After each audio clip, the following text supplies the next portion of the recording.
Bonjour, bienvenue à votre émission Une porte sur la vie qui vous offre un témoignage inspirant. Un regard sur la parole avec l'abbé Jean-Luc Blanchette et aussi un rendez-vous avec l'abbé Luc Lafont qui traite d'un sujet d'actualité.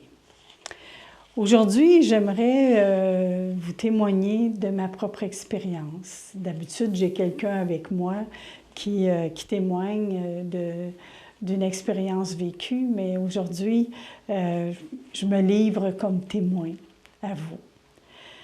J'ai vécu dernièrement un événement qui a bouleversé ma vie d'une certaine façon et j'ai découvert en moi une puissance que nous avons tous d'ailleurs, mais qui est là au fond de nous et qu'on ne se sert peut-être pas assez souvent.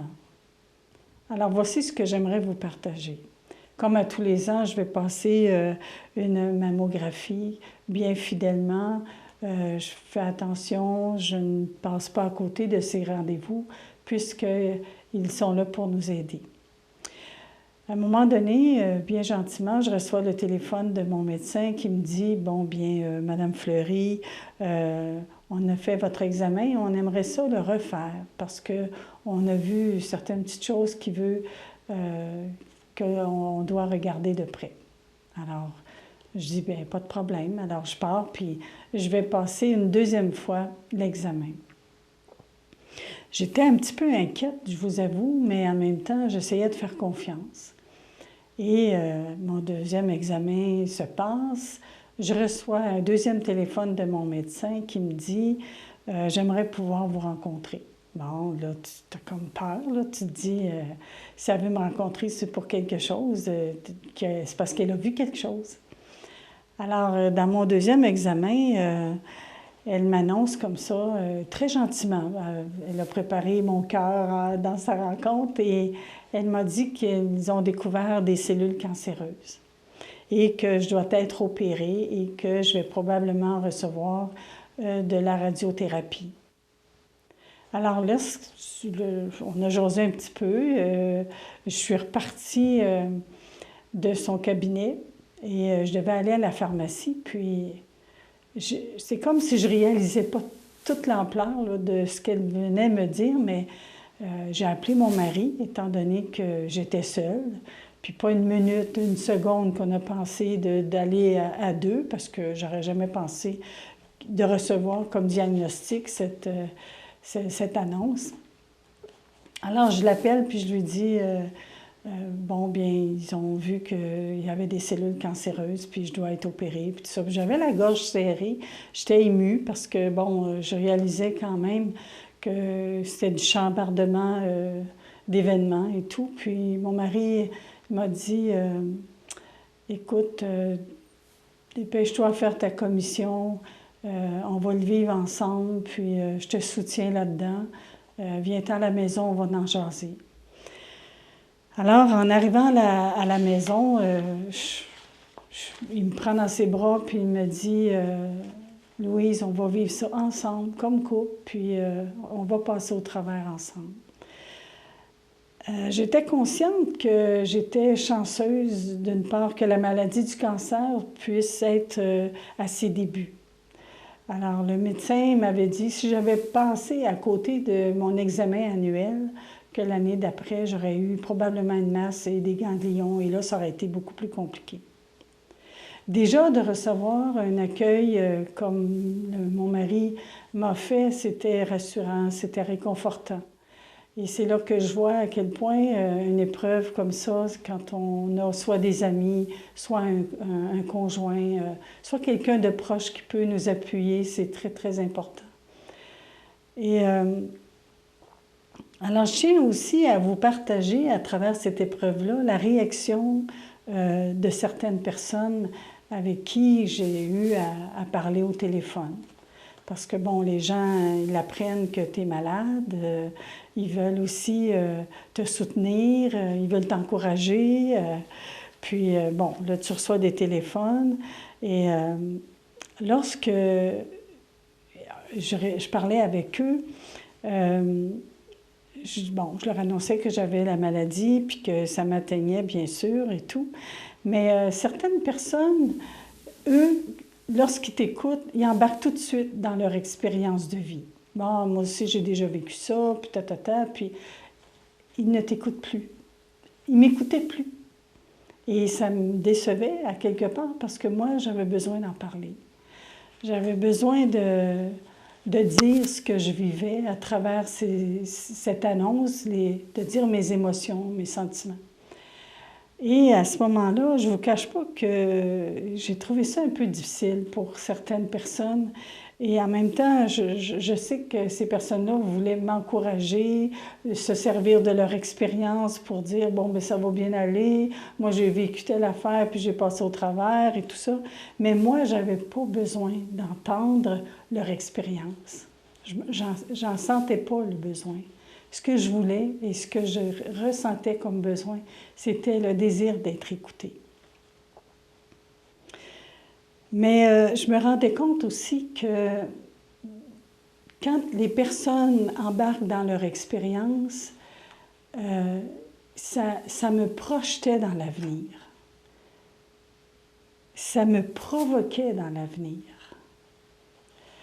Et quand on me disait « Ah, tu sais, la radiothérapie, c'est pas grave, c'est pas comme la chimio, tu vas vivre ça comme ça et tout ça. » Et je me disais, ben, je savais que c'était pas de la chimio que je recevrais, que c'était de la radiothérapie.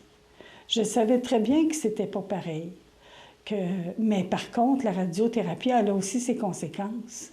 Et j'ai vécu les conséquences. Là. Quand tu vois ta peau tomber puis que tu es au sang et que là, tu dois te soigner et que ça prend quelques jours, quelques semaines avant de te rétablir, venez pas me dire que c'est pas grave. Bon, pour certaines personnes, la radiothérapie, ça fait pas autant d'effet. Mais ça dépend de la sensibilité de la peau et aussi combien de fois tu reçois de la radiothérapie. Alors, comme je disais tantôt, je me rendais compte que l'expérience que les gens m'expliquaient, me partageaient plutôt de leur maladie, me projetait dans un avenir. Et à un moment donné, je me suis dit, si je ne vis pas mon moment présent, je vais couler, je vais paniquer. Puis des fois, on est bon pour se faire des scénarios, là, on se voit dans toutes sortes de choses, puis là, on dramatise et tout ça. Alors, je me suis dit, si je ne vis pas mon moment présent, je vais couler. Et à ce moment-là, les personnes me posaient des questions. Bon, mettons, on me disait, bon, quelle date commences-tu? Où vas-tu? Combien de traitements tu vas recevoir et tout? Puis là, je le disais, je ne sais pas. Et c'est vrai que je ne le savais pas à ce moment-là. Je savais que j'aurais de la radiothérapie, mais combien, puis où, puis tout ça, je ne savais pas trop encore, parce que je n'avais pas vu le médecin qui concernait ces traitements.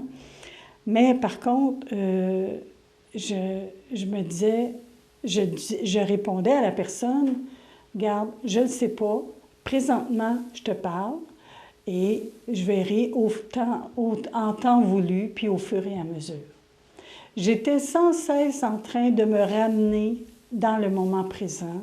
Sinon, j'étais toujours en inquiétude, que ça me bouleversait ou quoi que ce soit. Et quand je goûtais justement au moment présent, je voyais comment ça me donnait la paix.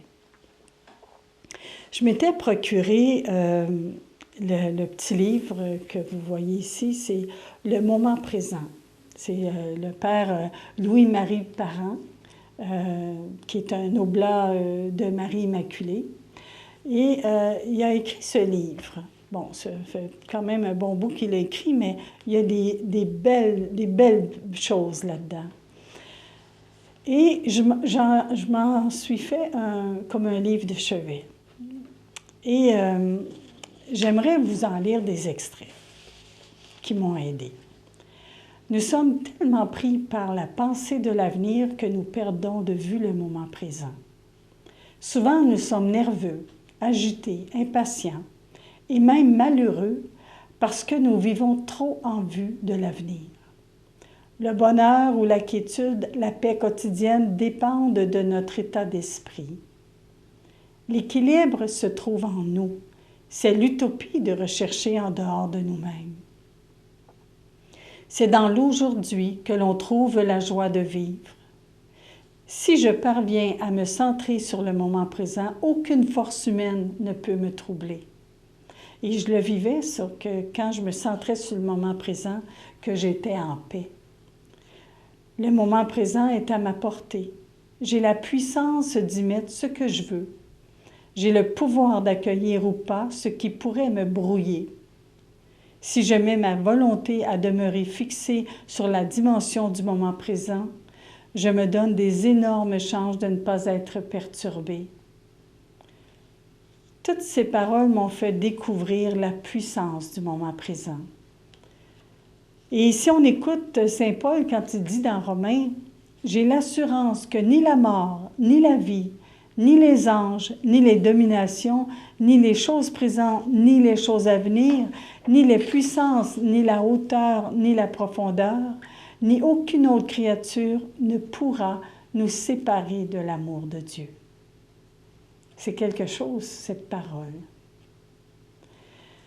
En résumé, dans le moment présent, je mets ce que je veux pour me bâtir si je suis positive. Me bâtir, pas un avenir, mais me bâtir dans l'aujourd'hui. Si je suis maître de quelque chose, ce n'est sûrement pas de mon passé, car il m'a échappé. C'est sûrement pas de l'avenir, parce que je n'y vois rien. C'est du présent. Le pouvoir du moment présent crée une paix intérieure immédiate et m'invite à exploiter tout le positif de la vie, comme je vous le partageais tantôt. C'est le vase qui contient le temps. Le passé ne doit pas le souiller. L'avenir ne doit pas le remplir de fleurs artificielles. Il est fait pour contenir la paix. Il est fait pour contenir la joie. Il est fait pour contenir la sérénité. Le moment présent est l'instant le plus merveilleux de la vie. Et je vous dirais, pour finir, je vous dirais que s'il y a une personne qui vous parle de sa santé, commencez par l'écouter. Commencez par l'encourager après l'avoir écouté. Et quand je dis l'encourager, c'est pas de raconter son histoire. C'est de donner des paroles de réconfort. Et par la suite, lorsqu'elle aura terminé, offrez-lui de lui parler de la puissance du moment présent. Parce que lorsqu'on parle d'une maladie qu'on vient de recevoir comme diagnostic, il n'y a pas seulement que la maladie qui rentre en ligne de compte. Il y a les soucis. On sait qu'on doit arrêter de travailler. On doit faire plein de démarches. Et il faut voir au niveau financier. C'est des choses très incarnées, des choses de la vie quotidienne. Et d'avoir une personne à nos côtés qui nous écoute, qui nous encourage par la suite, je dis bien par la suite, avec des paroles de réconfort, et qui nous ramène dans notre moment présent. Quelle joie! Je vous remercie beaucoup de m'avoir écouté et je vous souhaite d'expérimenter la paix du moment présent.